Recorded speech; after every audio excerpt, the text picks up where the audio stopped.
Hello everyone and welcome back to my channel. Today we have another reaction, and this is to an article and a video posted in the New York Times titled Confessions of a Former Body Positive Influencer. This is featuring former body positivity influencer Gabriella Lascano.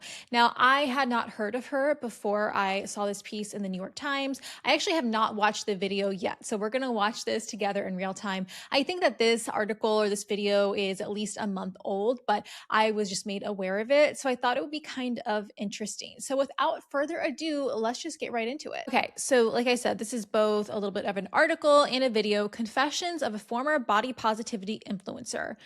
And let's see, let's just read what it says here first. Everyone's talking about GLP-1s. They've become a game changer for losing weight and creating and treating a spectrum of health issues. Today, 18% of adults say they've taken a GLP-1 drug, a proportion that may increase if the Trump administration makes good on its plans to lower prices for the medications.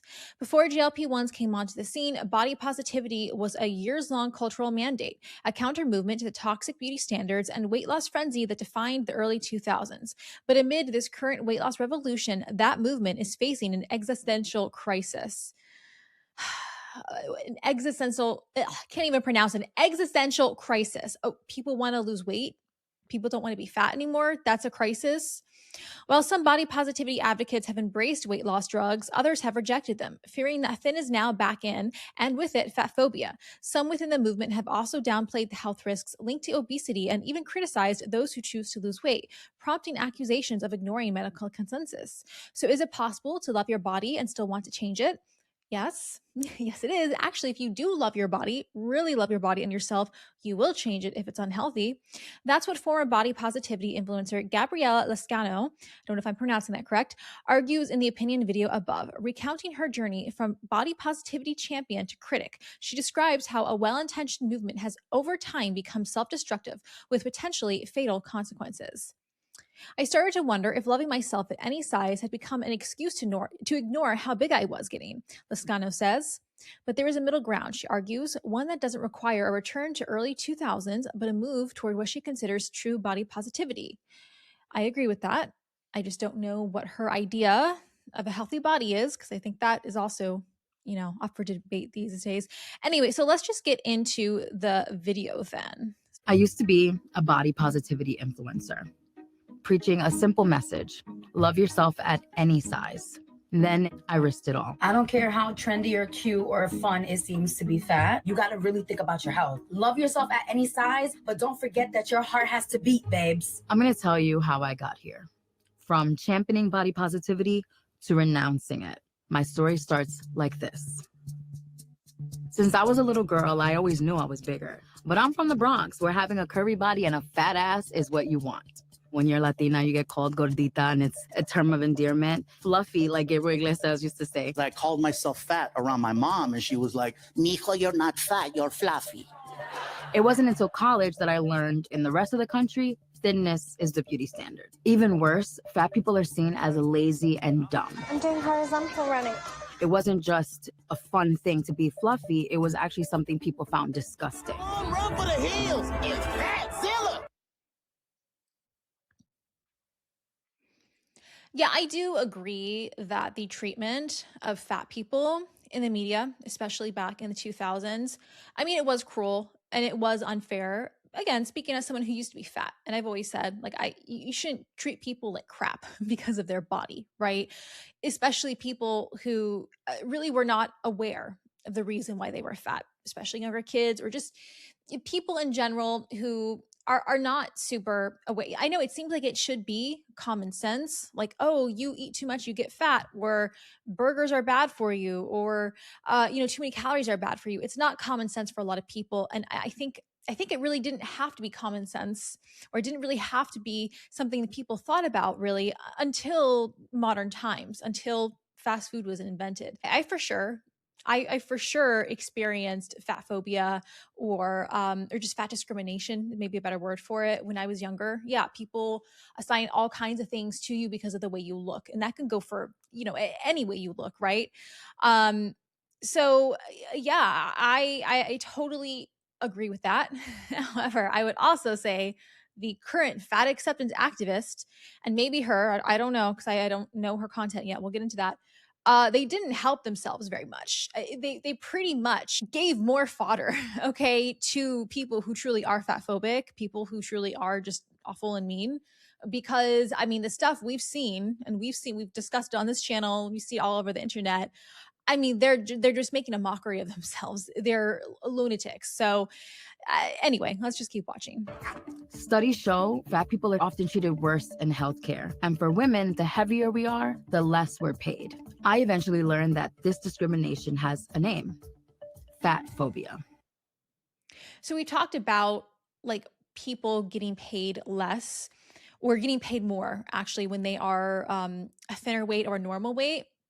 I did a video about that. I think it was something about like pretty privilege and how even women who wear makeup get paid more, or people who are seen as more attractive do get paid more. And I think that there are many reasons for that. Is it just because people look at you and like, oh, you're ugly, you're fat, you shouldn't be paid as much? I don't know that that's really the issue. Or is it more that people who are a normal weight, people who are more confident with themselves, who feel better about their bodies, people who are more attractive and again, therefore more confident, do they command more? Do they command more in the workplace? Do they ask for more? Are they perceived as more capable, as more worthy because they are more confident with themselves, because they fit more the beauty standard, because they are perceived as being stronger, healthier? I don't know. I think it's maybe a mixture of both of people's biases, but also just how you as a person are perceived and how you as a person present yourself. I know for me, when I was overweight and fat, I was definitely not as confident. Okay. So I think beyond people just wanting to be mean to me or wanting to pay me less because I was fat, it likely would have been because I was the person who wouldn't ask for a raise. I wouldn't stand up for myself. I wouldn't go after certain promotions. I wouldn't complain if people tried to jip me out of money or pay me less. You know what I mean? I never planned on being a body positivity influencer. I wanted to be an actress. I wanted to be a star. I love Beyonce. But being plus size, I never felt like it was possible. And so I started my YouTube channel in 2010. Make like a semicircle type of effect. But it's just a simple tank top and it only costs like 13 bucks. That's when I started to get more attention from other plus size women about how empowered they felt watching my content. And that just made me feel like I had a bigger purpose in what I was creating. I started posting more intentionally. You woke up for a reason. You didn't wake up to feel bad about yourself. Sometimes about plus size fashion. They actually look like a legit 3X. They look big. Or travel. I deserve to be on this flight just as anyone else. Brands started sending me clothes to model. I have a collaboration with Boohoo. So I partner with GS Love Me to Forever 21 for sponsoring this video. I was on magazine covers and making headlines. It was the late 2010s and body positivity exploded. Versace brand featured 3 plus-size models. Full-figured, plus-sized lady. American Vogue, Sports Illustrated. A huge step forward for body positivity. I ain't no size 2, but I can shake it, shake it. Seeing a community that welcomes you with open arms and tells you there's no pressure to look this way, to be this certain weight. I mean, does that not sound like paradise? Then, over time, I got heavier and heavier. I've always been an adventurous person, but there was a lot I couldn't do anymore. Fitting into the seats on roller coasters, planes. I couldn't wear heels. My dresses wouldn't zip up. And that... This seems to be a common thing with the body positivity influencers where, yeah, they start at a certain weight. They are already overweight, and then it just starts to spiral and get out of hand. And unfortunately for a lot of people, health scares are the only thing that makes them change. So it's just interesting. She's kind of sounding like, well, it's all fun and games until you can't fit into seats anymore, until it spirals out of control. And so then it goes back to the question, was the body positivity movement, where it was, propping up all these bigger, fuller figured women, some morbidly obese, some maybe not. Okay, again, it looks like she didn't start out as morbidly obese, but is that still a good message? Is that still healthy? Because like she was saying, she's like, well, it actually felt good to be accepted and I could just continue to be fat and feel beautiful. Yeah, I mean, on the surface, that sounds awesome, right? It's great to be accepted. I totally get that.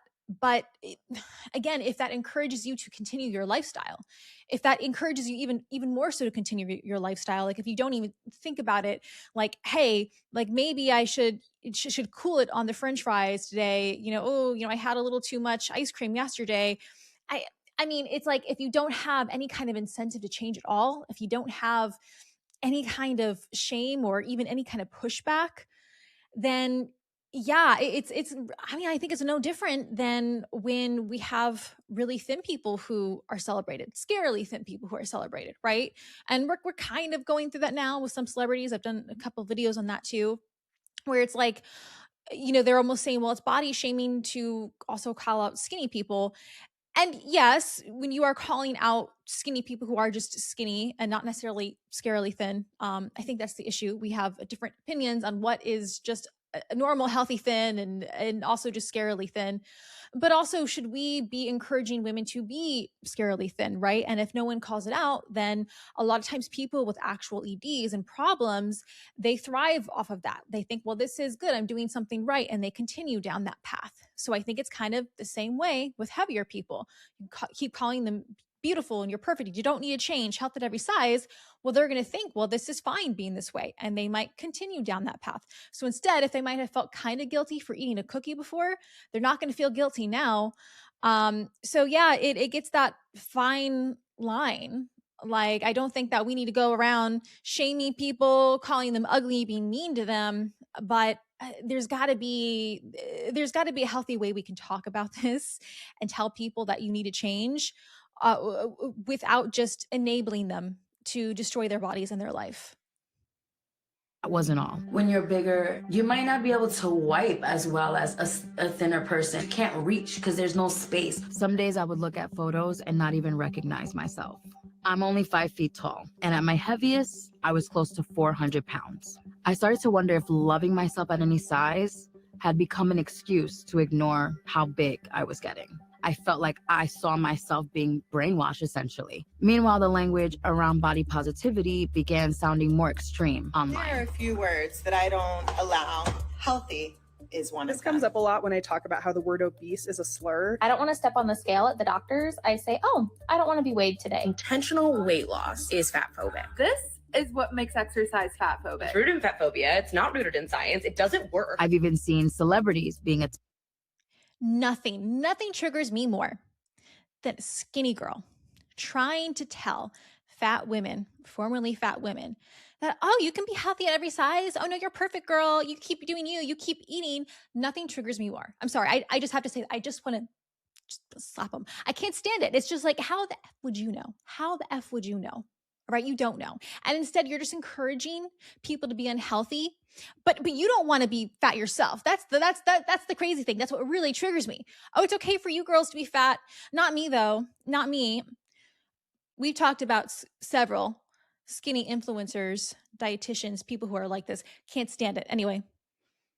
attacked for losing weight. This morning, Kelly Clarkson facing criticism after revealing she's taking a prescription medication for weight loss. The slimmed down star is facing criticism after her noticeable weight loss. It wasn't always like this. Years before, I had often talked about weight loss without getting hate. The last couple of days, I was feeling really like depressed. And I was like, I need to get my ass out there and work out. Today's video is going to be a what I eat in a day video to lose weight. But as the body positivity community became more radical, I was scared to say the wrong thing, so I stayed silent.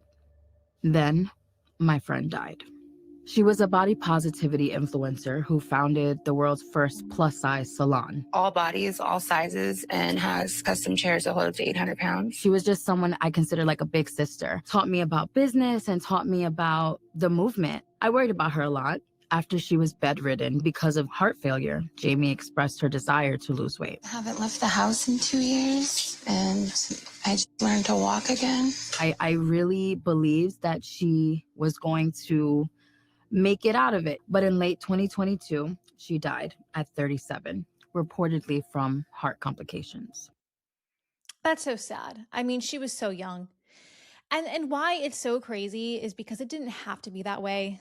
And this is where I just don't get it. Like at a certain point, I mean, I'm sorry to say, but in their cases they were way beyond, I think, that certain point. I mean, that didn't look fun. Did you see the way she was walking on her walker? When you can't even function normally, it's hard being in a heavier body, not even because of the social discrimination. Let's just pretend that didn't exist, okay? It's still just hard living in a body like that. And I remember from when I was overweight, never as overweight or as obese as these ladies, but even then it was hard. I mean, I've talked about even in my recent weight loss, going from 160 to 135, I noticed an immediate difference, losing just 10 pounds in my running. When I was training for the half marathon, when I was 160, that was hard. I had never experienced running feeling that hard before. And as soon as I lost that 10 pounds, I did my first 5K. Oh my God, a complete difference. And that's just, I wasn't even like unhealthily overweight. I mean, technically I wasn't even overweight for my height. For me though, that was not a healthy weight. But anyway, I just, it has to get to that point. It has to get to that point where they're on walkers and they're having heart failure. It's just sad. It's just sad. What are these people doing? I mean, promoting this, it's just gotten so silly. It's gotten so silly that we can't call this out. We're mean for telling you that you might die if you are overweight, if you're obese. I just need to trademark that because you guys, I don't know how many times I've said that. I combine those two words together. Anyway, let's continue. Like, I didn't want her to feel like I was trying to tell her what to do, and I kind of wish I would have spoke up maybe more. And yeah, I feel for her. I just want to say, I think I did do a video about this conversation a while ago. I've made so many videos now, but yeah, should you talk to your friend about their weight? It's difficult. It's difficult. I don't think anyone wants to be that person. And of course, we love our friends at any size, but there comes a point, right? If you don't say something, are you complicit? I think it's no different if you have a friend who is, noticeably too skinny, unhealthily too skinny. So yeah, this is hard. I feel for her. I do. It's scary. And just let her know that I cared. And she wasn't the only one. A week later, another body positivity influencer posted this video. I ruined my life with food, binge eating, and lack of self-care. I'm hoping that it's... I just want to say, it's just a shame because I'm looking at these young girls. Look at this girl's face. She's got a beautiful face, right? Beautiful skin. Yes, you can be beautiful at any size, but I think to a point though. And what I mean, let me word this carefully, okay? There, for sure, I'll just be blunt. Okay, when you reach a certain level of fatness, she would be, she'd be prettier if she was skinnier. There, I'm going to say it. She'd be prettier if she was thinner because you can't even see her features. Okay, barely. They're just barely showing through. I mean, you can tell from the surface she's got beautiful skin, beautiful eyes. But it's just fatness. It's just covering up who she really is. It's covering up her vital organs. It's just, I cannot imagine living in a body like that. It's like a prison. And no, I don't think you could be your truest, healthiest, most successful self when you are overweight or obese, because it is just not good for you, and it will dull your shine over time. I don't care how much makeup you put on. You will never be as attractive as you could be unless you are in a healthy body at a healthy weight. Not too late for me this time. Just months before, Brittany said she developed type 2 diabetes and serious weight-related skin infections. So my pelvic region is literally the size of like a large purse. It's extremely swollen and hard. 1 week after posting that video, begging the universe for another chance at life, it's really scary how bad things can get. She died. She was 28. I don't know for sure if Jamie and Brittany died because of their size, but hearing their own... You don't know for sure. You don't know for sure. Come on now. We know for sure. We know for sure. Dying at 28 and 37, you're morbidly obese. You talk about comorbidities. You wouldn't have those comorbidities if you weren't obese. Yes, just physically having fat on your body makes you unhealthy. And if it doesn't show up now, it will show up eventually. So, it's interesting. A lot of these body positivity influencers at that time, right? It's interesting because now they were like in their 20s, maybe early 30s. They're all aging. And as we're seeing, they're all dying unless they're losing the weight, because you can only sustain that for so long. Own regrets, I couldn't help but think of myself. It was one thing to sacrifice my adventurous lifestyle. It was another to put my life at risk. And so I just pressed record and everything I said just came out. I'm gonna say something controversial and I don't care. I actually feel kind of guilty for being a part of this movement. Health is real. Organs failing is real. Diabetes, heart disease, all that is real, okay? It's not fat phobic to care about your health. And this is coming from someone who's learning those lessons now, myself. And the backlash was massive. Literally been seething with anger. It's blowing my mind how fat phobic you've become. You should know better and do better. The body positivity community branded me a pariah. And so I left. I want to lose. Good for her. Good for her. She spoke the truth. I mean, it's crazy, but it's not unexpected. At this point, some people are just so in their delusions. If they're willing to sacrifice their own health, fine. But that is one of the reasons I feel like I have to speak out, or I wanted to speak out on this channel about this crazy stuff, is because, look, I don't care. You are an adult. You go be fat and happy. I don't care. It's your body. But don't go around telling other people, especially young girls, young boys, whoever, that it's healthy, that it's fine. It's not fine. If you want to be fat, be fat. I don't care. But don't pretend that it's healthy. Don't pretend that, health at every size. Same with people who do drugs, drink alcohol, whatever. You do what you want to do. I don't care. You drink all day, do drugs all day. But don't go around telling kids and people that, no, it's perfectly healthy and fine. No, those people would be run off the internet if they came out and said that. But when it comes to being fat, that's a different story. Lose more weight, but I still feel a lot better than I did before. I feel a lot more like myself. Let me be good for her. She's looking better too. She looks happier. Clear. Not every fat person is unhealthy. Not every skinny person. No, unfortunately they are.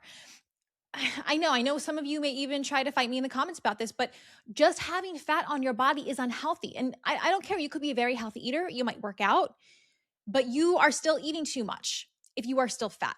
Okay. And just having fat on your body is bad for you. It is bad for your organs. You may be healthier than the fat person who is also fat, but also not exercising and eating really unhealthy, but it still will come to get you eventually, because just having too much fat tissue is bad for you. So no, there is no such thing as health at every size. Is healthy. A viral rise in skinny talk. Skinny talk, dark side of social media, encourages disordered eating. If you want to get skinny, you need to gaslight yourself to skinny. View food as something that is optional always. Not everyone can control their weight, and no one should be mistreated for it. Not everyone can control their weight.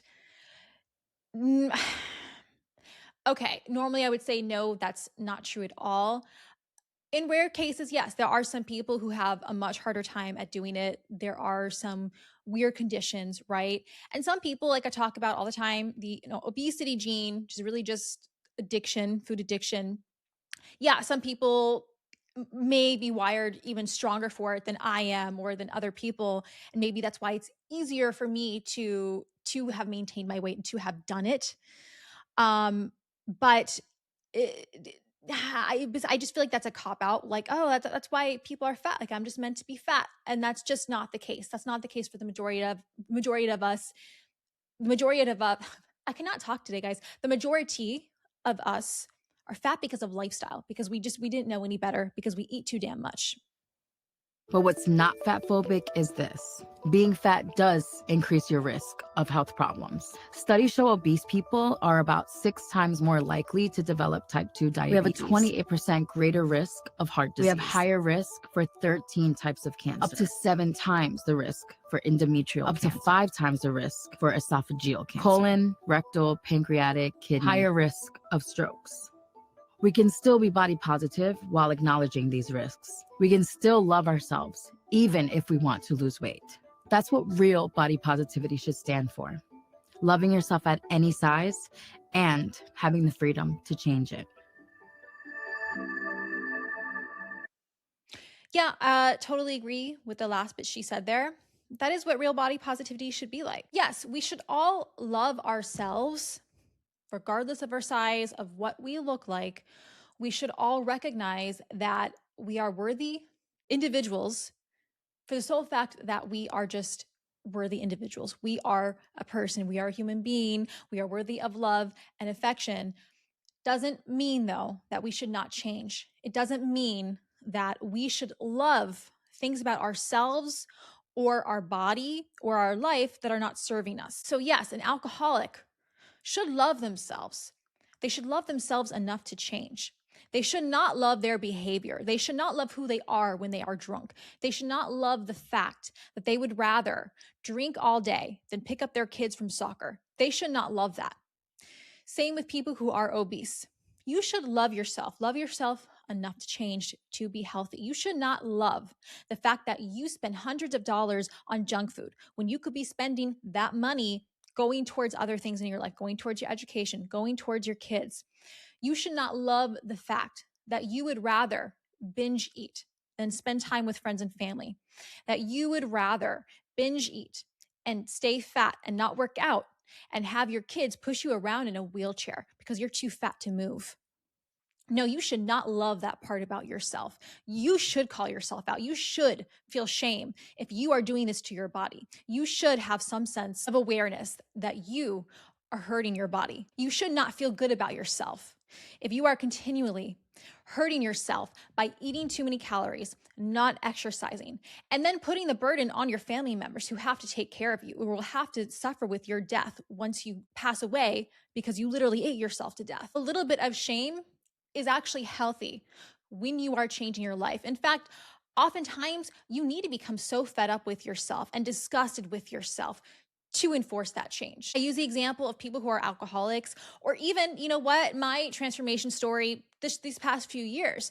Again, been so open about how I used to drink too much and I wasn't healthy. Okay, I wasn't. I was drinking too much, just not really living up to my full potential, right? There was just a lot that was holding me back and I was eating worse food than ever. My workouts were suffering. I needed a wake-up call. I was not being my best self. I was not. I was acting like a loser. All right. I wasn't doing anything worthy of my time. I wasn't progressing. There is nothing healthy or cute about drinking too much, about just kind of staying stagnant, about eating too much junk food, about not admitting that my habits were contributing not only to my deteriorating health, but deteriorating quality of life. So I had to look at myself and realize, who the F have you become, Whitney? What is this? You're not crushing your goals. You're not doing jack shit. You're drinking wine every single night. You're eating junk food that you haven't eaten in years. And then you're pretending that the weight you gained is just muscle weight. It's not muscle weight. You've gotten fat, okay? It was not healthy in any shape or form. And it wasn't until I looked at myself and I got disgusted with myself that I realized, oh yeah, I need to change because you know what? I'm worth more than this. There are so many things that I want to do, so many things I want to be. I cannot do that being this person. So that's what made me change. I am a completely different person than I was even just a few years ago. I am so much healthier, so much more confident, actually going after the things I want to do, so much more productive, so much more respectable because I respect myself more. I respect my body. I respect my time. I respect my health. I want the best for me now. And you cannot tell me that you have that when you are 400, 500 pounds, when you can't even fit into a freaking seat at an amusement park, when you have to use a walker and you're 28 years old, when you have to have your kids pushing you around in a wheelchair, when you are continuously overeating to the point that you are sick. You can't tell me you respect yourself. And I say this not from a place of just trying to be mean. I say this from a point of letting you know you deserve more than this. What are you doing? What are you doing? Life is so short. This is how you want to live your life? Is that really how you want to live your life? Eating is the greatest pleasure you have, pretending that you're happy and healthy and beautiful when you can barely touch your toes. That's not a life. That's not a life. And you know you deserve more. You know you deserve more. But you've been stuck in a delusion. You've been stuck in fear. You've been stuck in bad habits. And there are many reasons why you may be stuck. And I totally get it. There are many reasons why people become overweight and morbidly obese. In fact, I think that most people who do become morbidly obese, there is something else going on. And I think that that is something that you need to unpack. And I think that we need to have compassion for those people and empathy because it is not easy for everyone. I totally understand that. We all have different circumstances. Weight loss is not going to be the same as it is for one person, okay, as it is for another person, because we do have different circumstances and different traumas, different pasts. But I also think that sometimes we all need some tough love. We need that kick in the teeth just to get us going, because no matter how much trauma you have, no matter what kind of circumstances you live in or your past, at the end of the day, the decision is still only up to you. You can either stay stuck in the past. You can either continue to feel sorry for yourself. You can just continue to make excuses, or you can make the change. And unfortunately, many people don't tend to make that change until they get to a very serious health scare. But there's a saying that I've said before, it's never too late to start, but waiting one more day could be too late. And that seems like that was the case for some of these influencers that she mentioned. They were young, 28, 37. Like I said, all fun and games, doing the mukbangs and all this fake body positivity stuff, until one day they realized, oh, it's too late to make the change. I'm dying. And maybe they had thought about it before. Oh yeah, I'll, eventually I'll lose the weight. Eventually I'll get my life together. Well, that day never came, did it? They should have started 10 years ago. They should have started last month, last week, last year. But they waited. They continued to wait. And now waiting one more day can be too late. So it's unfortunate. It's sad. I really do. I feel for these young girls who are just, been deluded by this movement. And I think the people who push this, especially the freaking skinny women, hate them. Okay. The ones who push this on other women and other girls, like, shame on you. Shame on you. These people are dying now. I don't know. It's so insane. And I'm so passionate about this because I know what it's like on the other side, because I know how good I feel now, and because I know the truth. I know the truth that you will not be your most successful self. You will not be your truest self, your highest self, unless you are in a healthier body. That is just the truth. Anyway, guys, that's all I have for you today. I just thought that this was an interesting piece and I wanted to give my opinion on it. Thank you so much for watching. If you like this video, please give me a thumbs up and subscribe to my channel for more content like this. Of course, as always, if you have not, check out my book, 1 Year, 100 Pounds. It is the story of how I lost 100 pounds at 14, but it's also a tough love guide for how you can do it too. It's great for beginners to weight loss. I also have my 1 Year New You guided weight loss journals, which are formatted after the exact same journaling method that I used to lose 100 pounds in 1 year and still use today. They are great journals to help guide you along your weight loss and help you track your progress, and also infused with a little bit of tough love pep talks from me. So if you are interested in checking those out, I will leave the links in the description below. Thanks again for watching, and I will see you next time.